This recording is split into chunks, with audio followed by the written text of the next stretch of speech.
Yeah, this is Roy Gage from Estherville, Iowa, and I'm here with the Morphews tonight, and we're going to visit a little bit and talk about my one true love, which is Estherville, Iowa. And I don't want to leave out my wife, Rose, but I do really like the town.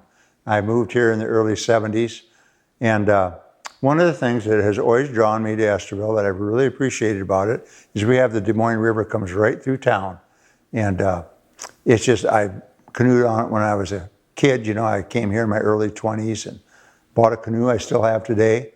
But the way that it comes into town, that it comes down through the hills here, and the way the trees line its banks, you know, the bluffs up there, and it's just really nice. And you can live in a town without a river, and you can live in a town with a river.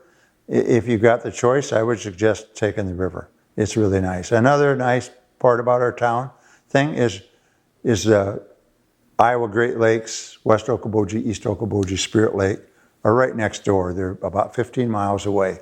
And when I was started my mechanic shop here on Central Avenue, you know, I could work, I could work all day long. I loved to fish then. And I could work all day long and decide at 5 o'clock or 5:30, I'm going to go fishing that night, and I could load up my boat. I could run over to the lake and get on the water and do some fishing, and 10:30 at night, I'd be back home, and it's no big deal. And I can do that on a Monday night, Tuesday night, Wednesday night, Thursday night.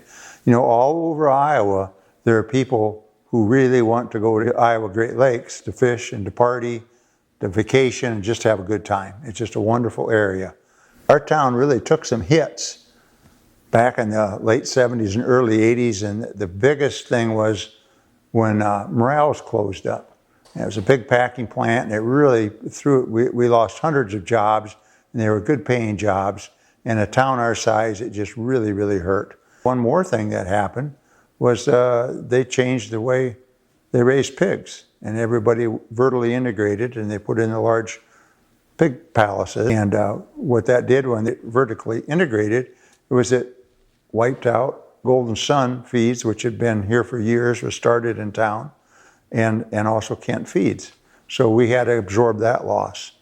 I'm so proud of our town and how they've done. I talk to people in my business for the last 5 or 8 years. People come into my business, and I say, when they're leaving, usually I'll be visiting with them, and I'll say, tell me about our town. What do you think of Estherville from an outsider's view? How did it treat you? A couple from Pella mentioned, they said, we looked it up, our son's going to school here. We looked it up, saw the population, the town wasn't real big. Just thought, well, we're going to have a Hardee's and McDonald's, and that's going to be about it. My brother Roger's told me on more than one occasion that the best meals, the best food he has all week is when he comes to Estherville. So we pretty well got that covered. Another fellow that I asked the question, he mentioned how clean it is. And why clean? He says, we have a blizzard. And he says, I wake up in the morning and I look out and the snow's already all been cleaned off. Our crew's already been out. He says, in the summertime, they vacuum the streets.